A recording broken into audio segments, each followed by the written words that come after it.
You're with Julian on the Brown Oak Movie Review time on the day that Johhny Depp lost his court case in the UK to Amber Heard. I might do a little bit on that towards the end of the review. City of Lies, a film that came out with a hugely problematic release a couple of years ago, if it finally got released. Now, this was an oddity because the director, Brad Furman, I've got a lot of time for. He did the McConaughey vehicle, The Lincoln Lawyer, which is one of my favourite of those. It's a much better film than The Firm. It's one of my favourite of those high-class modern lawyer dramas with a bit of sort of humour thrown in. I thought it was a really good effort. And he also did The Infiltrator, which is a very underappreciated film with a superb Bryan Cranston performance. And he starred as a real-life agent that was an accountant that infiltrated Pablo Escobar and the Panamanian Noriega money connection and brought the whole thing crashing to the ground. And that's a really good film, so I'm surprised this didn't get more kudos. But if you have a look at the release, in August 2018, the film was pulled from the schedule reportedly due to an ongoing lawsuit involving Johhny Depp and the film's location manager.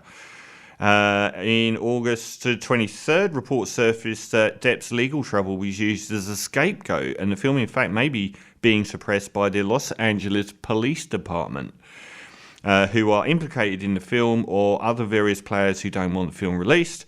And at the end of the month, another lawsuit was filed by Bank Leumi for owed millions in unpaid guarantees, causing the film to be pulled from release.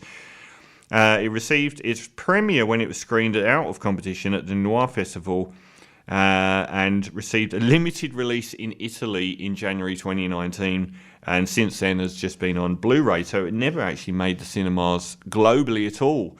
Considering it's got two big-name stars and a pretty big-name director, it would seem something's gone on here.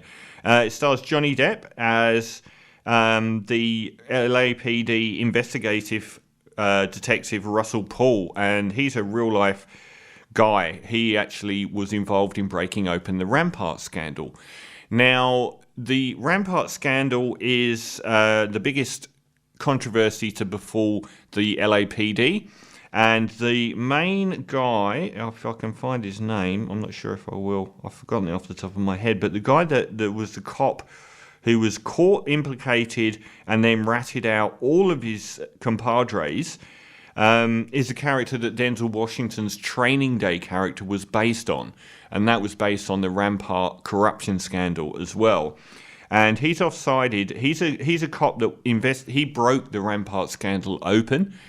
And he also investigated the death of Biggie Smalls, or Notorious B.I.G., and left the LAPD in disgust and sort of maintained a private detective agency, and was involved in sort of over the years still focusing on who killed Tupac and Biggie. And a lot of the thoughts about who did that seem to go back to members of the Los Angeles Police Department who were heavily involved, particularly in the death of Biggie Smalls, and were particularly heavily involved in the Death Row Records, who were Suge Knight's record label, started by him and Dr. Dre, who also quit in disgust at the thuggish gangland tactics of Suge Knight. And many of these people were members of the Bloods criminal street gang, including a number of LAPD officers who ended up getting busted.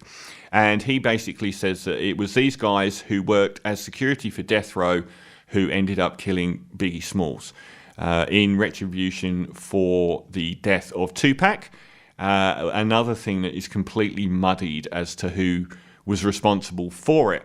Likely that it was in part P. Diddy. That seems to be the most credible scenario, but no one's ever been charged really with any of these deaths. So Forrest Whitaker joins us as, I think, an amalgam of journalists, and he basically wrote stories about it at the time, winning awards, and has since come to believe that his take on who shot Biggie was a complete fabrication that he was hoodwinked into believing. He goes after Johhny Depp's long-retired Russell Paul to try and get him to tell him who did it. And we start with the famous incident, an incredulous moment, where there's a guy at traffic lights, a white guy in a beaten up car, and a very large black gentleman pulls up alongside him in a brand new sort of SUV $100,000 car, and he verbals the white guy, and it turns into a verbal altercation, and the guy in the expensive SUV starts chasing him through the streets, allegedly, and according to witnesses, throwing gang signs at the guy. Eventually, he corners him twice, and the guy drives off once, and he corners him again and pulls out a gun, and the white guy shoots him first and kills him. The incredible part, they were both police. One was an undercover police officer who'd been undercover for 3 years, the white guy, and the black guy was an LAPD officer, and he was later found out to be up to his neck in death row records and also some highly suspicious fraudulent activity. But in the wake of the Rodney King murder in LA, a black cop being shot by a white cop after an argument proved to be a very, very dangerous thing for the LAPD.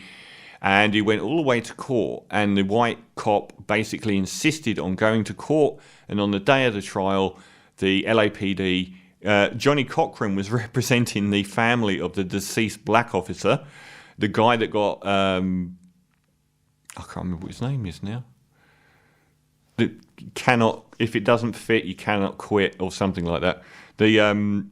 What's his name? Anyway, he was a high-profile lawyer who got many people off or got massive financial victories for people. He was looking for $25 million for the black officer. On the day of the trial, LAPD settled the case for $250,000, 1% of what he was asking.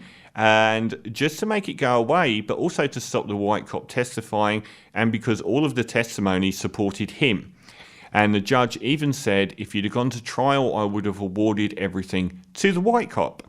And it seemed to be that there was an enormous amount of corruption going on. Now, this film might have had a very truncated release, but watching it, it isn't a masterpiece. It's a slightly odd-feeling film. Almost like when they were making it, they weren't quite sure of themselves. Johhny Depp is excellent. Johhny Depp as Russell Paul is a standout of the show. It's a really good performance as this world-weary detective that got sucked into this vortex of corruption and sort of spat out the other side, but has never let go of it. Forest Whitaker, I've often had problems with. He's a potentially brilliant Oscar-worthy actor, as you saw in his portrayal of Idi Amin in The King of Scotland. Often he's used in really low rent fare where I don't think that he gives very good performances. So he's a very up and down actor for me. He's totally good here. He's very credible as a journalist. Rafael Perez is the actual LAPD officer that started the Rampart scandal, and he was the one that Denzel Washington's character in Training Day was based on. It's a very interesting film. Why the LAPD would want to shut this down when most of this has been in books already? There's not really any new conjecture here. I've certainly read most of the conspiracy theories that are portrayed in this film. And most of them are credible. Most of them are the most credible verdicts of what happened. And the things that the film sort of posits that I found interesting is that the LAPD desperately didn't want the death row records angle pursued, because any evidence that LAPD officers were responsible for Biggie Smalls would have resulted in a $100 million payout and bankrupted the entire department. So that it's been in their interest to make sure this stays muddy, and they have particularly left the investigation open to ensure that access to a lot of the files are redacted or at least confidential, because it's an open investigation many years after and they're not investigating it at all.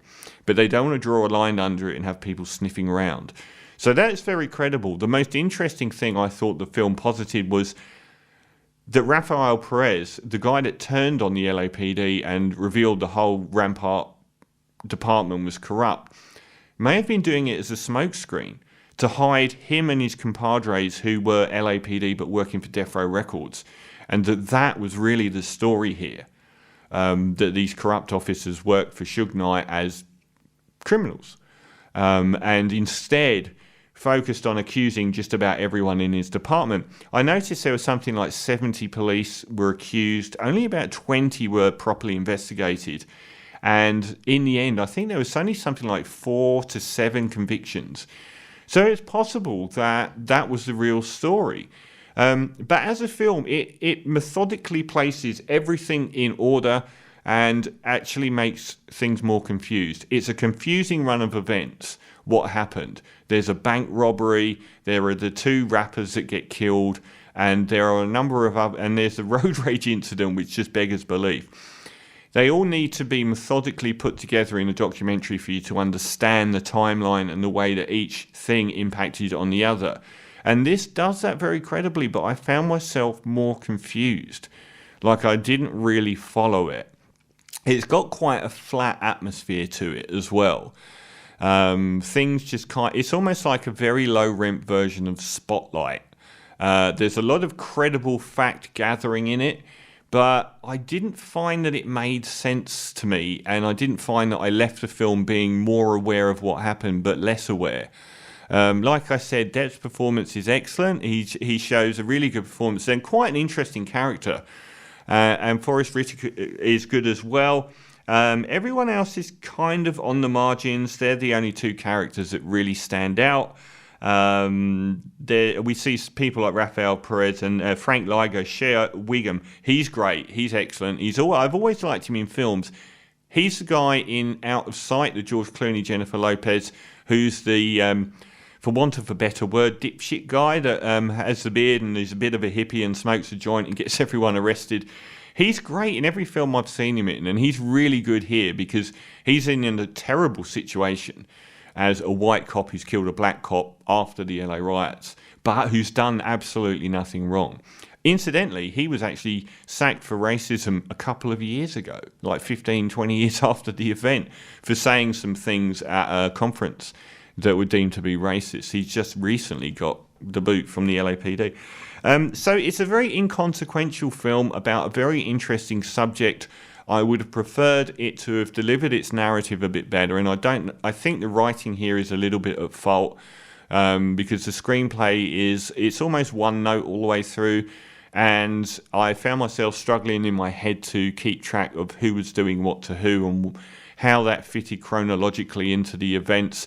And like I said, I ended the film not really any the wiser. So it's a vaguely inconsequential film. There's nothing that's bad about it. It's worth a watch, and it throws up some interesting points about the corruption scandal, and it's got 2 decent leads. It's just very inconsequential. So I'm going to give City of Lies a 6 out of 10.